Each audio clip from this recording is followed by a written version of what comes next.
tere taas! Täna vaatame kiirelt üle üht huvitavat soojuskaamera monoklit nimega Hikmicro Lynx või Lynx Pro LH15, mis on suunatud eelkõige näiteks jahimeestele loomade otsimiseks, kuid kasutatakse ka pääste- ja otsimistööde jaoks, patrullimiseks ning miks mitte ka niisama matkamiseks. Enne kui edasi lähme, siis kiire meeldetuletus sulle, et kui sa juba meie kanalit ei jälgi, siis ole hea ja tee seda, pane subscribe meie kanalile ja pane ka sellele videole like, sest et see aitab meid väga palju. Okei, aga teeme kõigepealt karbi lahti, vaatame, mis siin sees on ja siis räägime täpsemalt ka, et mis näitajad sellel on. Esmalt vaatab mulle siit karbist vastu Hikmicro manual, siis on meil siin ka ilusti ära pakendatud puhastuslapp. Väga hea. Siin on mingi karbike, mille seest leiame, ma eeldan, et see on laadimisjuhe. Jah, siin on siis laadimisjuhe, mille ainult üks ots on USB-C. See ots on siis see, mis läheb kaamerasse. Ja siis on veel siin üks selline, tundub päris kvaliteetne kott, kus siis oma kaamerat kaasas kanda. Ja viimaseks jõuamegi siis kaamerani. Selline näeb ta välja. Päris uhke. Kaamera kaalub ainult 290 grammi, nii et ta on äärmiselt kerge. Ja siit, kui me selle klapi avame, leiame siis kaamera sensori. See on siis 384x288 resolutsiooniga 12 mikromeetriline kõrge tundlikkusega infrapuna detektor. Ja need samused numbrid, mis ma just ütlesin, teevadki sellest väga võimsa kaamera. Ja sensoril on loomulikult ka tehase garantii, mis on 10 aastat.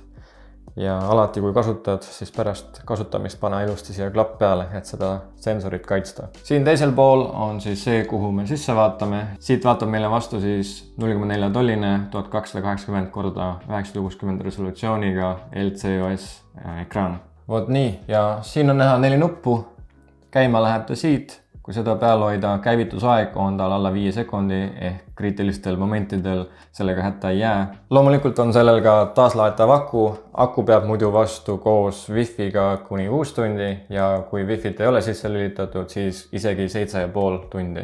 Wi-Fi on sellel kaameral sees loomulikult sellepärast, et sa saaksid ühendada seda oma nutitelefoniga. Selle jaoks on sul vaja tõmmata T-Vision mobiilirakendus, mis on olemas nii Androididele kui ka Apple'i toodetele. Ja nende kahe seadme ühendamine on ülimalt lihtne. Ainuke asi, mida sa tegema pead, on sellel seadmel lülitama sisse Wi-Fi hotspoti ja siis T-Vision mobiili äpi kaudu otsima seda Wi-Fi't ja sellega ära ühendama. Ja ongi umbes täpselt 2 sammuga kogu see protsess tehtud ja siis saad juba kogu oma seadet kontrollida ja jälgida läbi mobiiliäpi. Mobiilirakenduse kasutamine selle seadme puhul on väga otstarbekas, sest sa saad kasutada nii videosalvestust kui ka pildisalvestust. Ning peale selle, kuna selle seadme saab ka statiivi otsa kinnitada, siis väga mugav on ju kaugemalt kuskilt eemalt kogu seda seadet juhtida. Mis veel? Selle monokli kohta on tegelikult päris palju rääkida. Et võib-olla üks asi, mis vajaks mainimist, et ilmselgelt kuna ta on mõeldud kasutamiseks looduses, siis sellel on ka IP67 kaitseaste. Sellega saab ka näiteks kaugust mõõta.